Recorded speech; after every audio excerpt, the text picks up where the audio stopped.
Imagine waking up to the news that the world's largest navy isn't American anymore, it's Chinese. The People's Liberation Army Navy is no longer just defending China's shores. It's pushing the boundaries, stirring the pot on the global stage, and making everyone from Washington to Wellington sit up and take notice. The big question is, what's China up to? And how is the world reacting? The numbers game. People's Liberation Army Navy fleet by 2025. China's naval expansion is nothing short of staggering. With projections that People's Liberation Army Navy will boast over 400 ships by 2025, including an array of aircraft carriers, destroyers, and submarines, China is on track to outnumber the U.S. Navy in sheer quantity. But it's not just about having more ships. It's about having more advanced multi-mission capable vessels, including the latest Ren high-class cruisers and the growing fleet of Type 055 destroyers. These developments are causing ripples across the world's oceans, with global powers reassessing their own naval strategies in response. The sheer scale of this expansion, coupled with China's industrial capability to maintain such growth, has led to concerns about the long-term balance of naval power, strategic objectives, beyond the first island chain. China's ambitions extend far beyond its coastal waters. The People's Liberation Army Navy increasing ability to operate beyond the so-called first island chain, which includes Japan, Taiwan, and the Philippines, signals a desire for a blue water navy capable of global reach. This is a clear move towards protecting China's growing global interests, including its vital sea lines of communication that are crucial for energy imports from the Middle East. Furthermore, by expanding its presence into the South China Sea and beyond, China aims to assert its influence in key maritime regions, challenge U.S. dominance, and secure its status as a leading global power. Aircraft carriers, from Soviet cast-offs to indigenous powerhouses. China's aircraft carrier program is evolving rapidly. The third carrier, expected to be operational by this year, will be a significant upgrade, featuring an advanced catapult launch system, likely electromagnetic. This new capability will enable People's Liberation Army Navy to deploy more aircraft faster and with greater range, significantly extending China's military reach. The carriers are not just symbols of power but tools for projecting Chinese influence in distant waters, potentially altering the balance of power in the Indo-Pacific region and beyond. This shift underscores China's commitment to developing a navy that can operate far from its shores, challenging established naval powers in areas previously dominated by the U.S. Submarines, silent hunters of the deep. While China's surface fleet grabs headlines, its submarine force is equally formidable. People's Liberation Army Navy currently operates a mix of nuclear-powered and diesel-electric submarines, including the Type 093, a nuclear-powered attack submarine. These subs are equipped with advanced anti-ship and land attack cruise missiles, making them a potent threat not just in the Indo-Pacific, but potentially globally. The modernization of its submarine fleet is a clear indicator of China's strategic intent to deter potential adversaries and protect its maritime interests. As China continues to enhance its undersea warfare capabilities, the People's Liberation Army Navy submarines will play a critical role in China's naval strategy, providing both offensive and defensive options in various scenarios. Global reactions. Allies on high alert. The global response to China's naval expansion has been a mix of concern and strategic recalibration. The US, Japan, and Australia are increasing their naval cooperation, with joint exercises becoming more frequent. These countries are not just watching but actively countering the People's Liberation Army Navy growth by enhancing their own naval capabilities and increasing their presence in key regions like the South China Sea. The U.S. Navy, although smaller in numbers, continues to invest in advanced technologies and more capable ships to maintain its qualitative edge.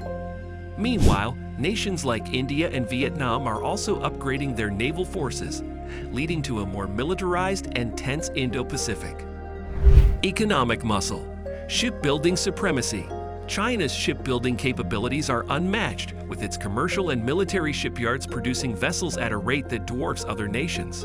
This industrial capacity gives China a strategic advantage, allowing it to replace losses and build new ships faster than any potential rival, a critical factor in a prolonged conflict. The integration of military and commercial shipbuilding under state-owned enterprises further boosts China's ability to maintain its naval expansion. The sheer scale and efficiency of Chinese shipyards mean that People's Liberation Army Navy growth is not just a temporary surge, but a sustained long-term expansion that could reshape global maritime dynamics. Technological integration. The dual-use dilemma. China's integration of military and commercial shipbuilding sectors has raised eyebrows globally, as the dual-use nature of many shipyards allows for a rapid transition from commercial to military production, a flexibility that most Western shipbuilders lack. This seamless blend not only enables swift scaling of naval assets, but also leverages cutting-edge commercial advancements to bolster military capabilities. With China continuing to dominate the global shipbuilding market, this integration poses significant implications for global security, as it strengthens the People's Liberation Army Navy and potentially shifts the balance of naval power in the region and beyond. Anti-access area denial capabilities. Keeping the U.S. at bay.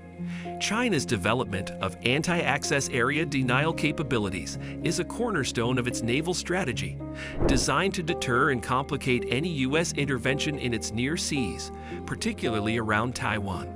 By fielding long-range anti-ship missiles, advanced surface-to-air missile systems, and sophisticated surveillance networks, China aims to create a formidable defensive perimeter that extends far from its shores.